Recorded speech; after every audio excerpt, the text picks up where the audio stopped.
guys! Welcome back to my channel. In today's video, as you can see, may pagkain. So, magmumukbang tayo. Wala akong magawa. It's raining outside. I can't go out. So, nagluto na lang ako nito. It's a chili, oh my gosh! Crab na may corn and butter and kung ano lang yung nasa ref namin nilagay ko dyan. So, if you want to see, this whole video, then keep watching. So guys, samahan niyo ako kumain na. May suka tayo, ayan. Tapos syempre may Coke, hindi mawawala ang Coke, my favorite. And my Alnex, it's a antihistamine kasi allergic talaga ako sa crab and shrimp. Pero sino ba naman may ayaw dito? So push na natin to. Di pa ako kumain ng breakfast, lunch, tsaka hindi ako nag-snack. Seryoso, ito. Inom lang ako ng gamot. Kasi nga, gusto ko isang beses na makakain today. Kasi mapaparami nitong crab na to.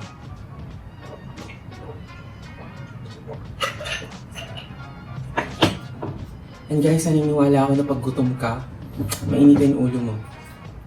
Just, earlier this day, napaaway ako sa tindahan. Kasi ang babarat, nakakainis. So much sa rant ko. Kain na tayo. Nakakainis. If you are hearing some, medyo nagbabuzz sa background, umuulan. Ang lakas ng ulan, guys. Look. Guys, karasa, kalami.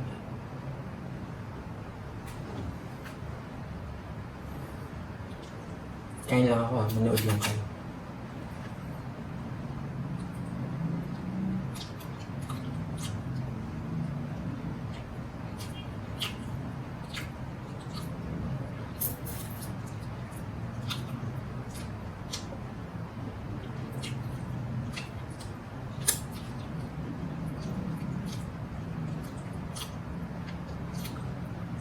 Hindi ko naman to yata maubos kasi ang dami. Look at it, guys.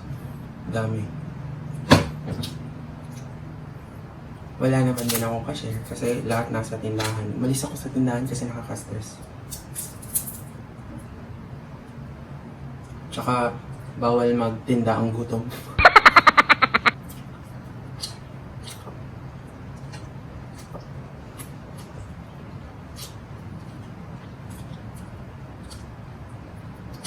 Kayo guys, ano mas gusto nyo? Shrimp or crab? Ako parehas naman. Next time, shrimp naman lulutuin ko. Oh shucks, wala akong paglalagyan ng mga, shell, puto. Wait lang. So guys, ito na. Dito ko ilalagay yung mga tira-tira. I mean yung mga, ito, I don't know what you call this. Basta ayan. Gusto ko din guys yung crab relleno ba yun? Gusto ko yun. Kaso ang hirap gawin.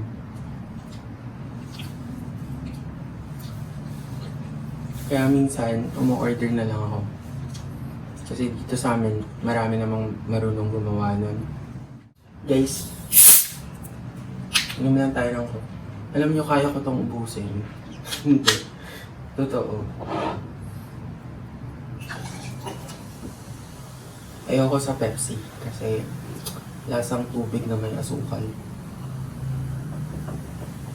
Gusto ko Coke. Coke, pakinamen.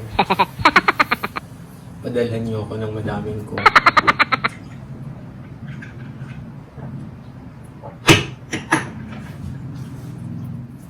Dali lang naman siya lutuin. First, yung crab, ba't pakakaladkaran? Lalagain? Basta, muna nyo, pakuluan.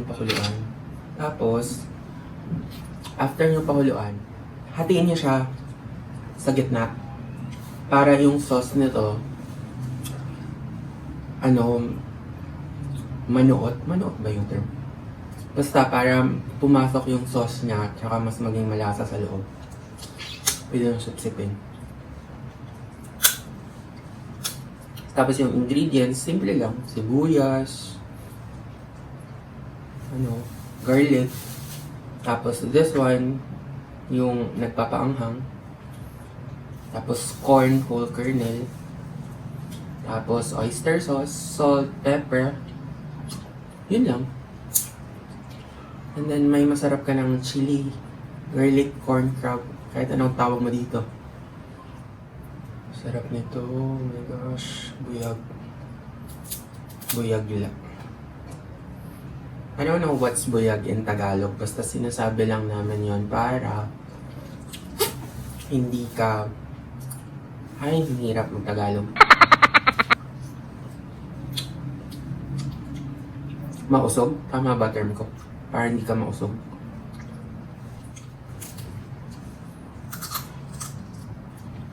Dapat pala nag-post ako sa IG ng Q&A or questions para may nasasabi naman ako dito. Hindi kain naman kain.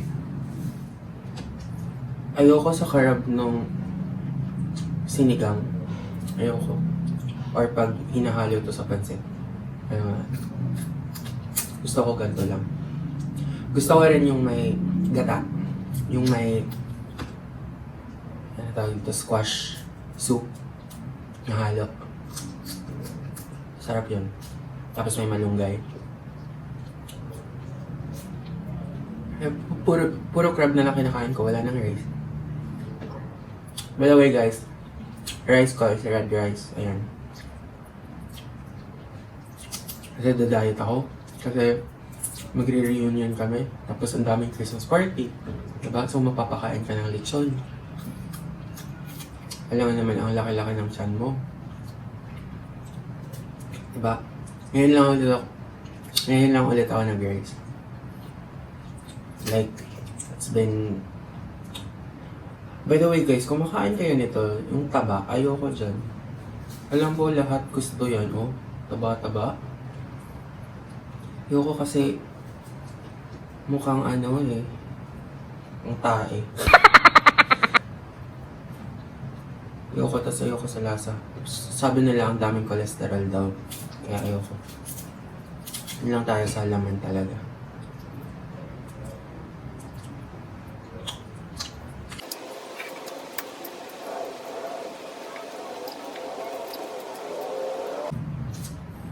Dada nanonood ako ng YouTube. Tingin ko sa mga nagmumukbang mukhang tanga. Kasi kumakain sa harap ng camera. Pero look at me now. Ginagawa ko na siya. Hindi, okay lang naman. Ako kasi, mahihain akong tao. Pag sa public, hindi talaga ako palakibo or palakausap, palakaibigan. Kasi nahihiya nga ako. Kaya, you know what, my psychiatrist actually, if, I'm sure hindi niyo alam, ilan-ilan lang nakakalam. Yes, I see a psychiatrist because I have this parang bipolar disorder and I have anxiety attacks. May mga times na nagpa-panic attack ako and I became, you know, severely depressed, you know, without any reasons, ganon. So, I followed my friend who advised me to see a psychiatrist. So, wala namang masama doon, guys. Especially now na ang daming cases ng, what they call this, suicide, ganon. Diba si Miko Palangka, nag-suicide. Tapos dito sa town namin, ang dami ng suicide. Tapos just, you know, like a couple of days ago, may nag-suicide daw, parang ganun. So, very alarming.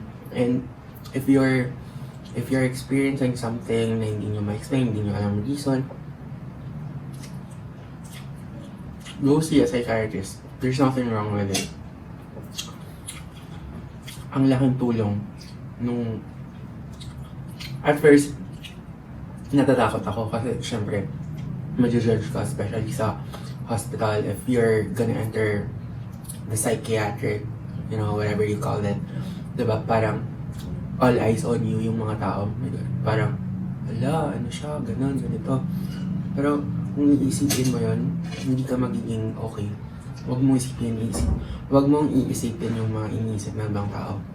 Because they're not gonna help you get through it. Diba? Ikaw lang talaga din makakapagpa okay sa self mo by, you know, doing things or ano ba? By doing things na sa tingin mo makakatulong sa'yo. Diba? Just like taking behavioral tests, mga cognitive behavioral tests, mga ganon. Kasi may hypochondriac din ako.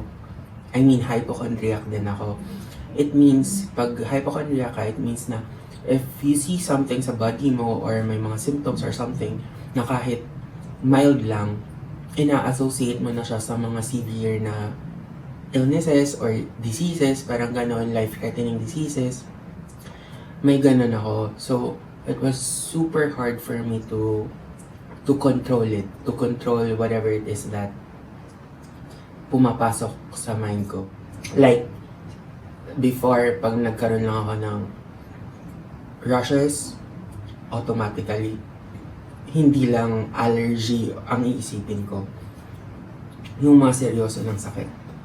Like, super serious sakit ng mga deadly diseases and viruses, lahat yon iniisip ko. So, ang ending, nag-hospital hopping ako, nag-doctor hopping ako, lahat naman okay yung result, normal, negative sa mga ganto, ganyan. Pero, at the end of the day, hindi pa rin okay kasi bumabalik at bumabalik. So, I decided to see a psychiatrist. You know, nag-aral sila para dun. So, why not go straight to them, right? Hindi na to guys mukbang. Parang, ano na to? Depression awareness Kemerut. Hindi. I'm sure may makakapanood nito na kaka-experience ng mga delusional thoughts and everything. Ang hirap, especially pag gabi, pag hindi ka makatulog. You know, before nakakailang Iterox ako, antihistamine para lang makatulog.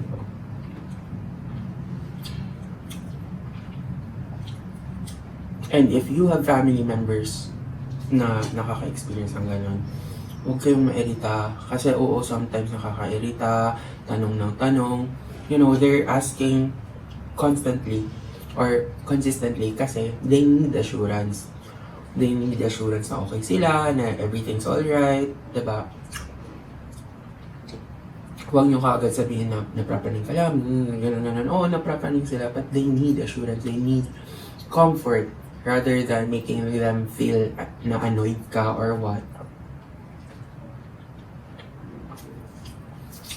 Kasi before, nung grabe yung anxiety, you know, levels ko. Yung mata ko sa paligid ko, nalaman ko talaga kung sino yung mga mag-stick sa akin. Through thick and thin. Like, there are some people na parang nawala na lang bigla. Kasi hindi na nila masakyan nung pinagagagawa ko, hindi na nila masakyan yung praningan ko, ganon. Some stayed, and napatunayan ko talaga.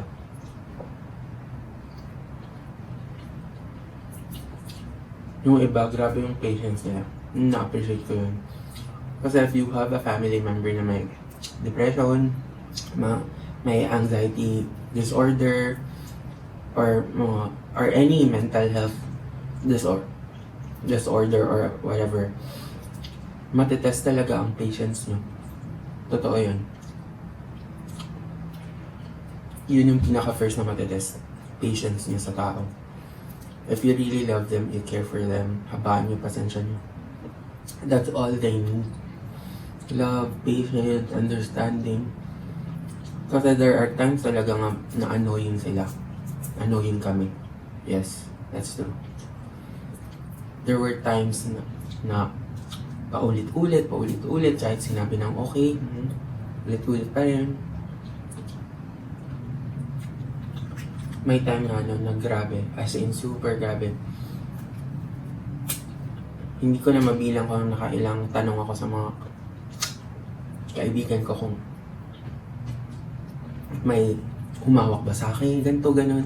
Kasi that time, ayaw ko talaga ng may humahawak sa akin. Kahit hawak, kahit ano, feeling ko makahawa ako kung anong meron sila. Yes, that's how crazy I was. Yes, okay lang sabihin ko na that was how crazy I was. Kasi, grabe talaga. Like, super grabe. Hindi ko ma-explain. Kahit yung mga tinidor kutsara, I need to not only wash kailangan ko i-boil, kailangan ko silang linisin ng mabuti, na wala talagang stain and everything, kasi feeling ko magkakasakit ako if meron. Siguro, nangyari yun kasi when I was a kid, I saw an article na when you're like that, it's either ano ka nung bata ka, di ka autistic or na-abuse. In my case, hindi naman ako na-abuse physically. More on verbally and mentally. Yeah. Kasi at an early age, people accuse me of so many things na hindi ko naman ginawa. Like, yes, totoo.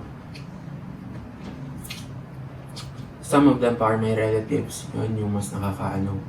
Kasi people who are close to home, yun pa yung mga nag-mentally abuse sa'yo.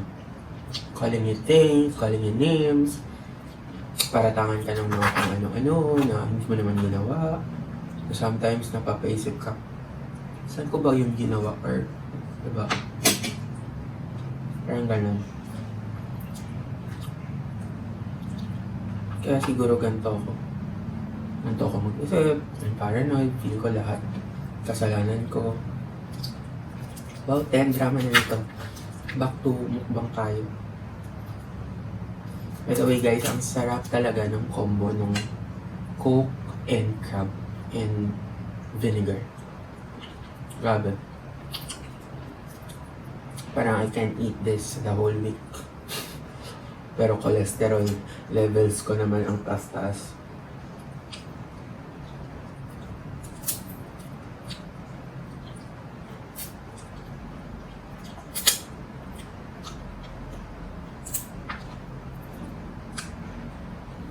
So far guys, ngayon, going back tayo sa mental health chuchu.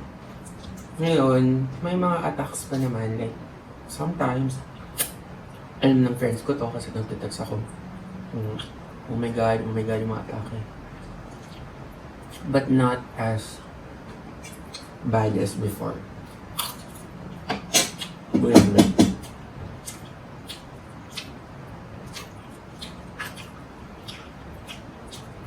Nung nagpunta kami Hong Kong, nakakatawa. Every time nasa subway kami, tinatanong ko yung friends ko, lumakan ba ako ng insect? Eh, lumapit ba yung insect? Grabe. Okay lang naman kasi yung mga friends ko alam nila na gano'n ako. So, they're very supportive, they're very understanding.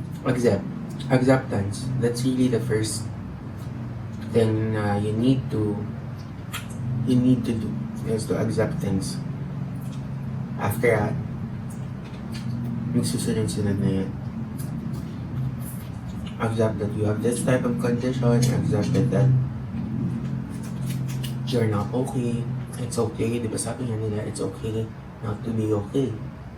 Which is true. Hindi naman talaga everyday okay ka. There are times talaga, there are bad days, there are stormy days. But at the end of it, there will be always a rainbow, waiting for you. That is why guys, nag-YouTube ako. Yeah, I'm sure some people are wondering, ba't kaya siya nag-YouTube? Actually guys, may YouTube account na ako, 2007 pa. And I have some videos there, mga nakakatawa, videos of my friends. The name of the channel is Renel Jamix. Ay nako guys, huwag nyo nang panoorin kasi yung camera pa ng VGA. Na-stop lang yun kasi yun na, ang dami ko na pinagdaanan ng mga mental health issues. Parang early 2010, marami na akong kapraningan.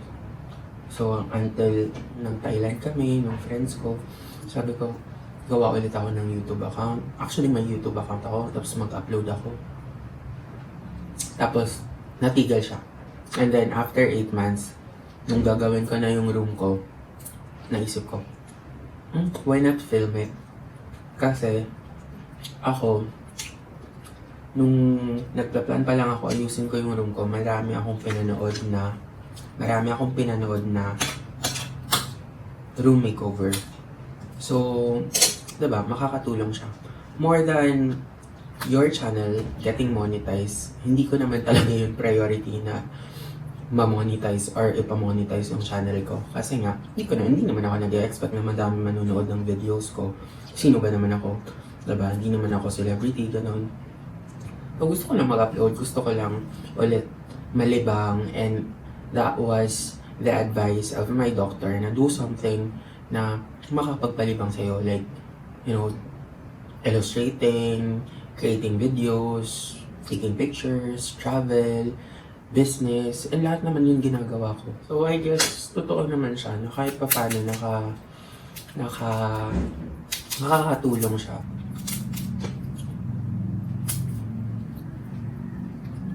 Ay, struggle, wala akong pambukas.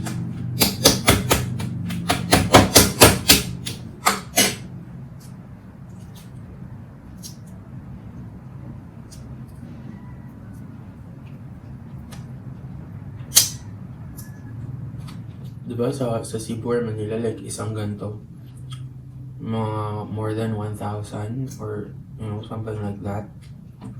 Samantala dito sa amin, like ilang kilo, like sabihin natin 5 kilos, siguro nasa 1,000 plus lang. Tapos umorder ka ng ganito, siguro nasa ano lang, 500, 300, something like that. So that's it, guys. That's for today's video. Ubus na yung kanin ko. Look. So if you wanna see more of this, comment lang kayo, sabihin nyo ano pa gusto nyo makita yung mukbang natin.